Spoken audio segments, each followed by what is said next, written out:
welcome to another glass of bubbly video. This time we're going to be pairing Slovenian sparkling wine with a couple of donuts. A couple? Looks like you've got more than a couple here, Oliver. There are 8 donuts on that board, but there's 2 different varieties. Okay, 2 different varieties. So what have we got here as sparkling wine? Turn Emotion from what was that? It was Klet Krško. That's the only thing that I found with Slovenian sparkling wines is amazing quality, without doubt, without question. But sometimes the winery names can be awfully difficult to pronounce, and sometimes there's an awful mouthful on the front of the label as well. So you're not quite sure where to start with. What's the name of the wine? What is a winery, etc. But nonetheless, Turn Emotion is very simplified for us because that's English. It is a sweeter style sparkling wine. Yeah. And what did it win? It won silver in dessert. So silver in dessert, and even on the back of the label, they're actually telling you to serve this wine very well chilled, 4 to 6 degrees Celsius, and they've got a picture of a cupcake and a croissant.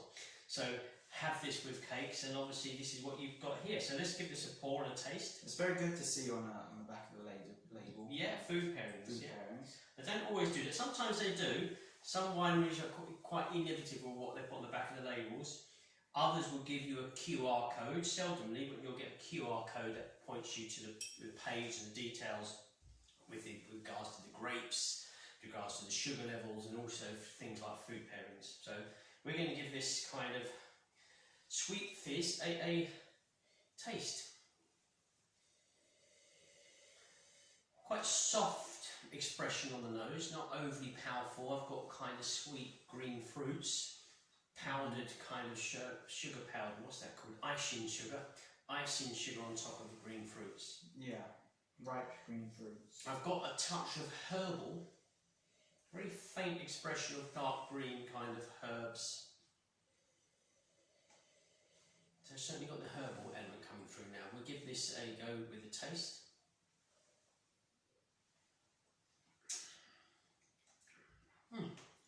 Not overly sweet, certainly sweeter than normal.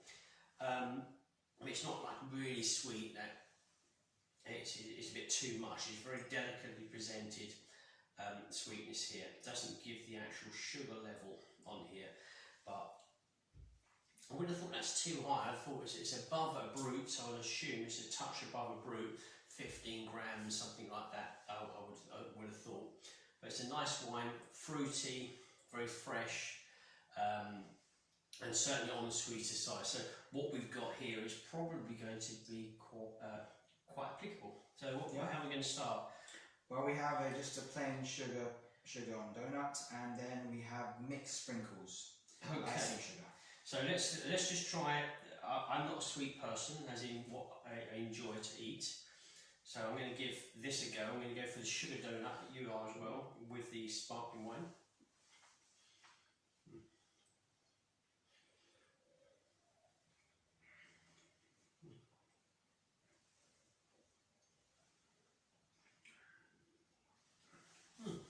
Nice balance. There's a little bit of a battle going on between the sweetness, the sugar kind of sweetness from the donut, so the actual sugar, and also a green citrus expression from the wine. So they're quite harmonised together on the same level with sweetness and how they react in the palate. And there's a kind of a fight off between each in the palate, going between, say, pastry and sugar and fruity flavours from the wine, and a nice length as well. Towards the length, I'm getting a close of the more the pastry side, the doughy kind of pastry. Yeah, I think I'll probably agree with that. Yeah? Yeah. What about going for the sprinkled one with ice and sugar? We give that a go. There we go. I'll try a little bit. This is obviously going to be, I'd assume, sweeter.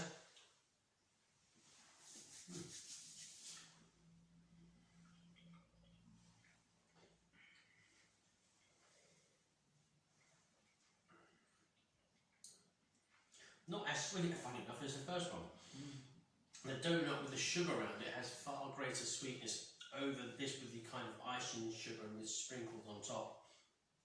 Less sugar content. Combination rather like what it was before. There's a battle between a kind of, how can you say, caramelised kind of pastry alongside citrus, yellow, green citrus, so there's the lime and lemon coming through from the wine. A nice harmonised balance. It's not as if this is palate cleansing. It's not as if this washes away all the sweetness and it's neutralised. They work together. So if you're a person that does like their sweet stuff, then these two would be a good choice. How did you find the last one? I think there was that moment of clashing together, but overall it worked pretty well. Pretty well, yeah. I mean, it says on the back of the wine, quite literally, cupcakes, which isn't far off cupcakes or croissant. So I think it's quite a very nice pairing. Fairly decent wine. I've not had this before, so this is news to me. The Muscat, so this is the Muscat, the Cuvée from Slovenia.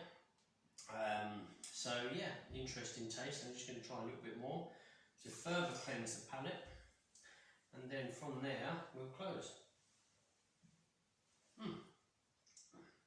Nice, really good. So turn emotion. Until next time. Enjoy the fizz.